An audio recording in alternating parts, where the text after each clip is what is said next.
হাই everyone মোৰ YouTube channel শিখা আকলঘৰৰ পৰা চেনেলটোলৈ আপোনালোকক পুনৰবাৰ স্বাগতম জনাইছো। আশা কৰিছো সকলো ভালে আছে। আজি আপোনালোকলৈ আৰু এটা ৰেচিপি লৈ আহিছো। ৰেচিপিটো একেবাৰে সহজ আৰু সোৱাদযুক্ত হয়। আপোনালোকে এবাৰ ঘৰত ট্ৰাই কৰি চাব আৰু মোক কমেন্ট কৰি জনাব কেনেকুৱা লাগে খাবলৈ। বলক আৰম্ভ কৰো ভিডিঅটো। এই নিৰামিষ তৰকাৰীখনৰ বাবে মই ৰঙালাও দুটামান কাটি লৈছো, কঁঠাল গুটি, আলু, সয়াবিন, পুৰৈ শাক আৰু ৰঙালাও কাটি লৈছো। আলু আৰু সয়াবিনৰ বাহিৰে বাকিবোৰ মোৰ ঘৰৰে হয়। এতিয়া এখন কেৰাহীত মই তেল আন্দাজমতে গৰম হ'বলৈ দি তাতে শুকান জলকীয়া 3টা আৰু তেজপাত দি লৈছো আৰু এইখিনি অলপ সময়ৰ বাবে এনেকৈ ৰাখি দিম। তাৰ পাছত মই 1 চামুচমান পাঁচফোৰণ দি দিছিলো, যিটো নেকি ভিডিঅ' কৰা নহল।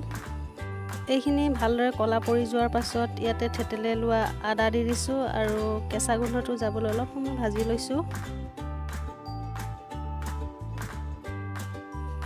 এইবাৰ 1 চামুচ জিৰা দি দিছো আৰু অলপ সময় এইখিনিও লৰাই লম। এইখিনি ভালদৰে হৈ গৈছে। এতিয়া ইয়াতে কাটি ৰখা সবজিবোৰ দি দিছো।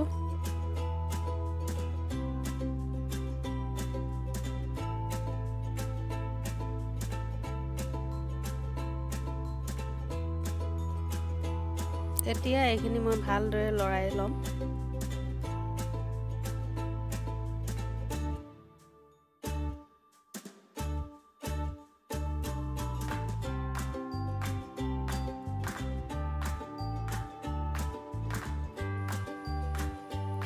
ডেৰ চামুচ হালধি দি দিছো।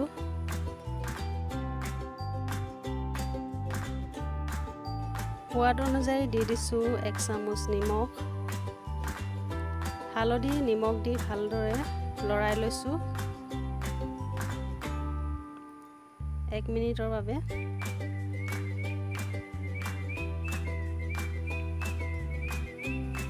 তাৰ পিছত জুইৰ ফ্লেমটো মিডিয়াম কৰি ঢাকনিৰে ঢাকি ৰাখিম 5 মিনিটৰ বাবে। 5 মিনিটৰ পাছত এয়া সবজিখন দেখিবলৈ এনেকুৱা হৈছে আৰু মই এনেকুৱাতে পানী অকণ দি দিছো যাতে সবজিখিনি ভালদৰে মিলি যায়।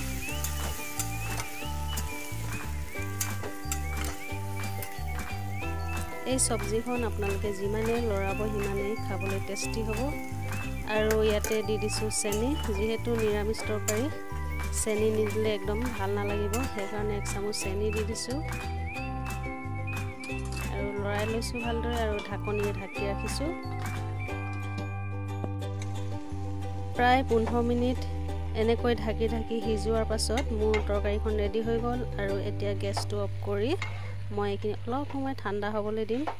যদি আপোনালোকৰ ওচৰত নাৰিকল থাকে তেতিয়া নাৰিকল ৰুকিও ইয়াত দিব পাৰে, তেতিয়া আৰু টেষ্টি হ'ব খাবলৈ।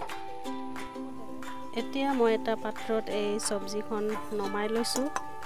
এই সবজিখন আপোনালোকে ভাত বা ৰুটি যিকোনো লগতে পৰিৱেশন কৰিব পাৰিব। ৰেচিপিটো কিমান সিম্পল আৰু সহজ নহয়নে বাৰু? যদি ৰেচিপিটো ভাল লাগিলে তেনেহলে নিশ্চয় লাইক, কমেন্ট, শ্বেয়াৰ কৰিব আৰু সাবস্ক্ৰাইব কৰি দিব।